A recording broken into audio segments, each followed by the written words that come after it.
All right, y'all, let's talk two-way tables. So some of you have probably seen these tables before or possibly talked about them in the past, but we're going to talk about how to use them now knowing about our intersections, our unions, and our complements.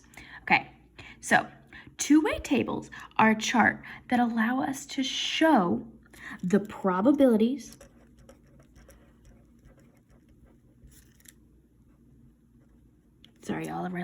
the probabilities from multiple events in relation to each other. So the difference between a two-way table and a Venn diagram is a Venn diagram can really only show so many things relating to each other, because after you start adding too many circles, it gets really busy and really confusing. Whereas a two-way table can show tons of different events compared with tons of other categories, and you can get these tables as big as you need for as many different things that you are comparing. So they often help us when there's too much information for a Venn diagram. So let's talk about the structure. So two-way tables. First, we'll talk about our rows, okay? So our rows, for example, in this one, we have males and we have females. We split it into two categories, males, females. The male total is going to be way down here. And if we want to get that total, we simply add all the way across the rows. There are 60 total males. The female total, the same, way down here. So there are 180 by adding this row together. Versus the columns, so here we have SUVs and sports cars. The column totals, just like before, the answer, the total is way down here. So there's 156 total SUVs. Again, we add them together. We add them together. What should work out nicely is that if you add all the totals over here and you add all the totals over here, they should both get you to the overall total. So overall, this is telling you that 240 people were sampled. 60 were males. 180 were females. 156 had an SUV. 84 had a sports car. Then we can also see how they overlap. So if we want to talk about first our union, our unions, right, are represented by this, that, or both. So if we have the male or an SUV, that represents the male, that represents the SUV, and the both. Versus if we have a female or SUV, we've got our SUV column, we've got our female column. Then we have our and. Our and is our overlap. So I like to take two colors here. So male and SUV are where they overlap. Okay, so main things here though, the structure. To get the totals, you simply add across the rows, add across the columns. The column totals, the row totals should equal the same thing. Let's put that into probability perspective. Taking those same numbers from above, so here you can see there was 21 SUVs that were male, 156 SUVs. I've just put them over to remind us that when we calculate probabilities, while it's not always written in here over the total, whenever we calculate probabilities, we're talking about over the total here. And remember that total is always in the corner. So let's take a look. So let's first follow probability of being a male. So remember, a male is represented by the entire column. So male is right here, and it's this entire column, okay? Down here, we have that total for the entire column, okay? So that's representing the total amount of males. So that's representing the probability of being male is 60 out of 240, okay? Then we have our SUVs. So our SUVs are from that column right here. So our SUVs are this whole column. And remember, our total is represented down here. So our SUV total was that 156. And then out of 240 for our probability. So let's talk about our and. Our and is the nice one. It's the overlap. So you guys see that I just drew two colors. I did that for a reason. They overlap at a point. So remember that green was the male, the brown was the SUV. Look where they overlap right here. That's the and. This section right here is your and. Your and is your intersection, is your overlap. So males and SUV are where they meet. It's where SUV and male meet. So there are 21 out of the 240 total who are male and drive an SUV. The hardest one then is the probability of or, the union, male or SUV. Because remember, male is represented as everything in the male column. Or is represented as everything in the male column, everything in the SUV, and both.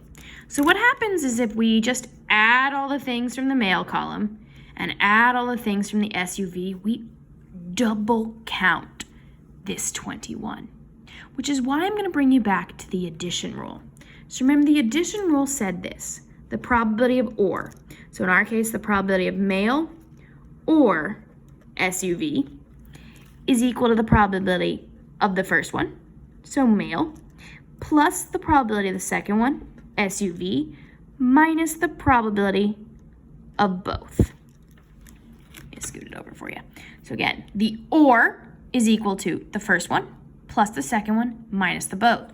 So we can get our totals here. So we've got our male total, which is 60, plus our SUV total, which is 157, minus that overlap up there, which is 21.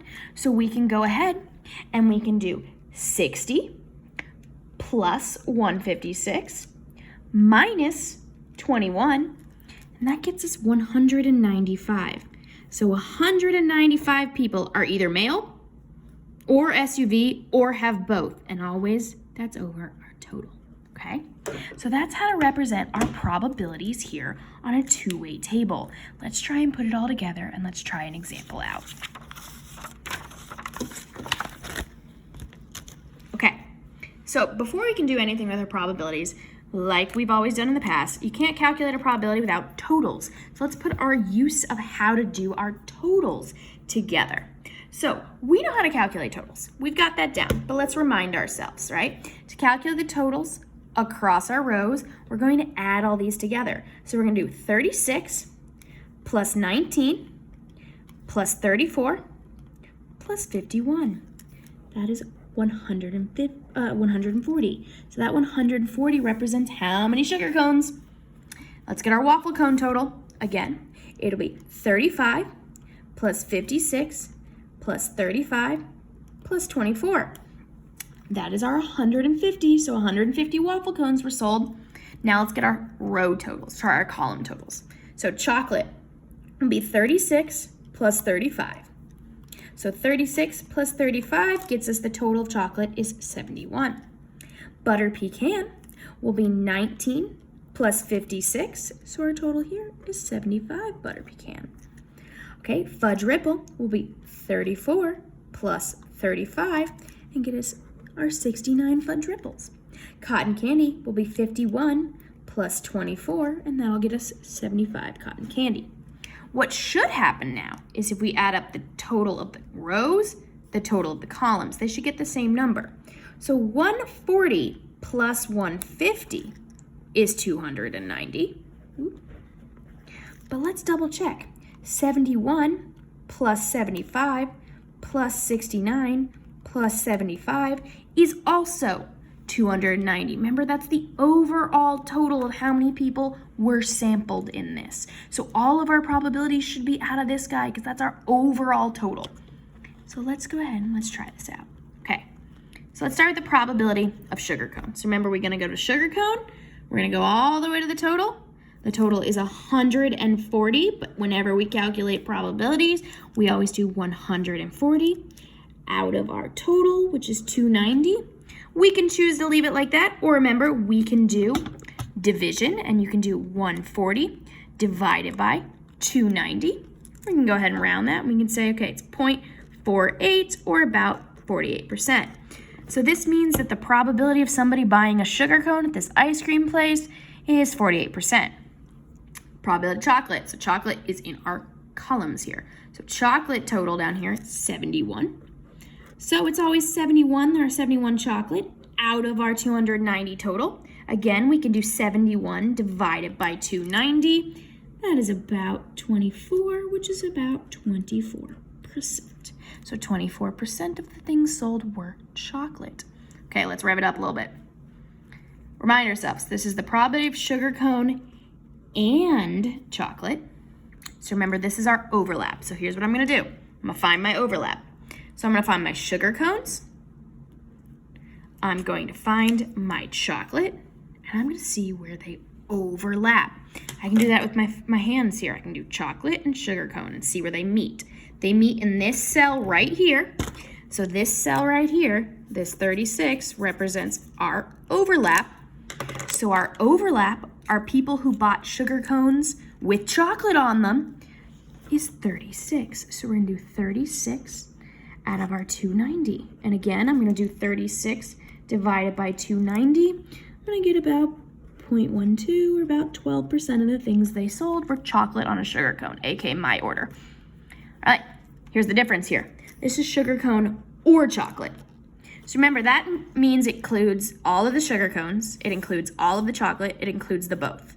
But in order to not overcount that sugar cone and chocolate, in order not to double count this, we're going to use our rule. So remember, our rule is the probability of sugar cone or chocolate is equal to the probability of sugar cone plus the probability of chocolate minus the probability of both.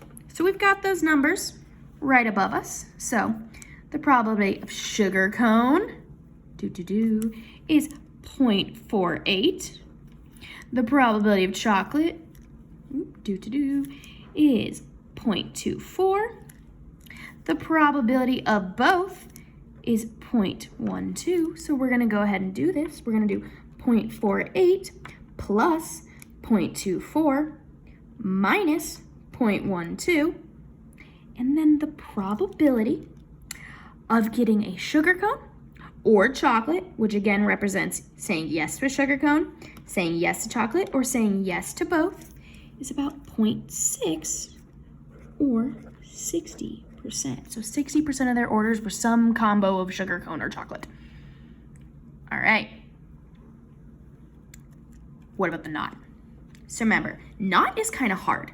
On a Venn diagram, I showed you guys how to just cover up, and we covered up all the things that weren't part of it. So this means it's not a sugar cone, it's not chocolate, it's not both. That's a little harder. I mean, you can say it's not a sugar cone and do that whole tile. You could say it's not a chocolate and do that whole pile, and then you have to count all that leftovers. Or you can use our complement rule. So reminder, our complement rule says the probability of not, so that not probability, is the same as saying the total minus the yes, okay? We have all of these pieces here. We have them all. So in order to get the not, we're gonna do the total. So the total, right? Probabilities add up to that 100%, or in our case, 1. So 100% minus our yes, where we got our yes right above, which is 60%. And that tells us, okay, 40% of them were not chocolate or sugar cones. So these are your strawberry waffle cones, your fudge ripple waffle cones. These are things that do not include a sugar cone, do not include chocolate, definitely don't include both. Okay? All right. This one's a little bit harder. Not sugar cone and chocolate. So the tricky part about this is this says it can be a sugar cone, it can be chocolate, but it can't be the combo. So it's not this 36. It's not this overlap that we found. Now above, we found that overlap up here was about 12%. So using our rule, the not is equal to the total minus the yes. So our total is 100% minus our yes, which above was 12%. So we can do 100 minus 12, and we can get, okay, 88% of the time somebody ordered a different combo. So 88% of the time somebody ordered something that was not the combination of sugar and chocolate. All right, and finally, let's just do a not sugar cone. If you look up here, not sugar cone means, well, there's only one option left, right? Not sugar cone is a waffle cone. So it's 150 right here. We can always use our rule and do the total minus the yes, or we can take a look at the thing up here. Not sugar cone means no to this entire column. Well, no to this entire column is yes to waffle cone. So it's about 150 out of